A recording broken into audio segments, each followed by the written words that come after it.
2000 дэлегатаў. Ужо адно гэта, вядома ж, напалохала бальшавікоў. З'езд разагналі, незалежнікі перайшлі на нелегальнае становішча. Тым часам большая частка Беларусі захопленая немцамі. Запомніце гэты твар. Чечерин, савецкі наркам замежных справаў.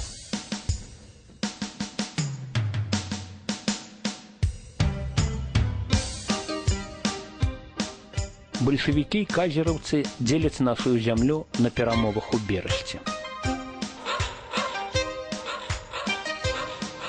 Здаецца, лёс Беларусі ў іхніх руках.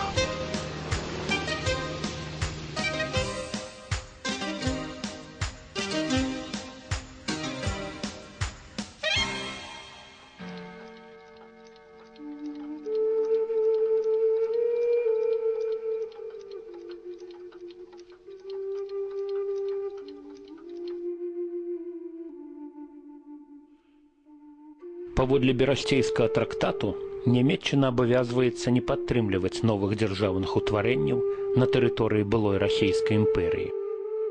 Але яе вялікасць гісторыя сведчыць, што ў такія моманты заўсёды знаходзяцца людзі, здольныя ўзяць адказнасць за лёс нацыі на сябе.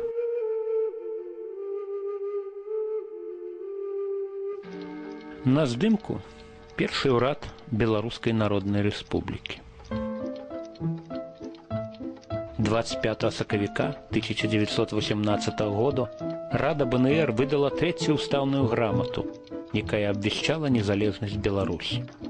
Гэта адбылося у доме нумар 9 на цяперашняй вуліцы Валадарскага.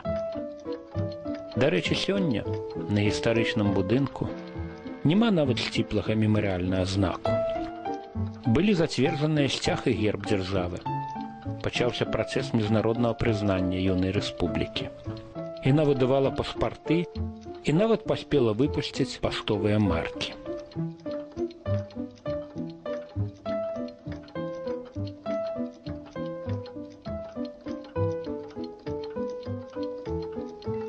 Заняўшы Менск, немцы першым чынам сканфіскавалі грашовую касу беларускага ўраду. Яны зрабілі ўсё, каб БНР не стварыла ўласнай арміі і пакінулі Беларусь безабароннай. Рада БНР дзейнічае сёння, праўда, ў сілу гістарычных абставінаў на эміграцыі. Моя суразмоўніца – старшыня Рады Беларускай Народнай Рэспублікі Івонка Сурвіла. Добрый вечер. Добрый вечер, Владимир. Вы памятаеце, напэўна, дарагая Івонка, як Васіль Быкаў сказаў, што Беларуская Народная Рэспубліка для яго гэта свечка надзеі. А што для вас БНР? Таксама я думаю, што гэта найбольшая каштоўнасць, якую мы маем. Магчыма, акт 25 сакавіка найважнейшы дакумент у нашай гісторыі.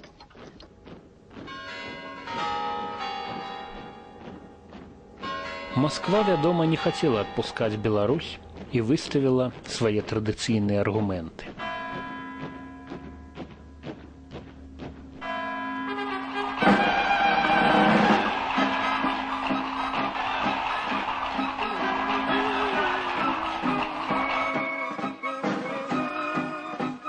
Але бальшавікі мусілі лічыцца з воляю беларусаў да незалежнасці і далі дазвол на стварэнне марыянеткавай БССР. Добра мець у кішэні такую разменную манету.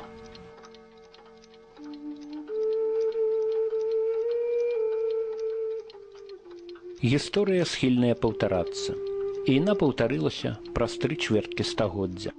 Першы прэзідэнт Беларусі, Александр Лукашенка, змяніў нацыянальную сімволіку на злёгку адрэдагаваную савецкую.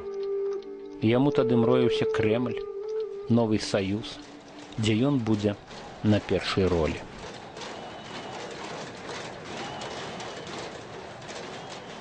Гэта зноў 25 сакавіка 2006 году.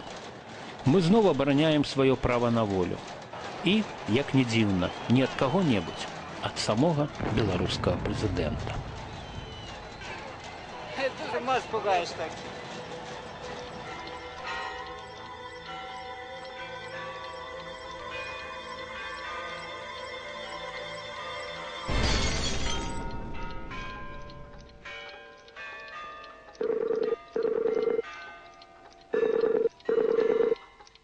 Сергей, у тваім уяўленні гэты чалавек можа калі-небудзь зразумець, што 25 сакавіка гэта ягонае свята, бо калі б не БНР, не было б БССР, не было б і Рэспублікі Беларусь, і ўрэшце не было б ягонай сённяшняй пасады.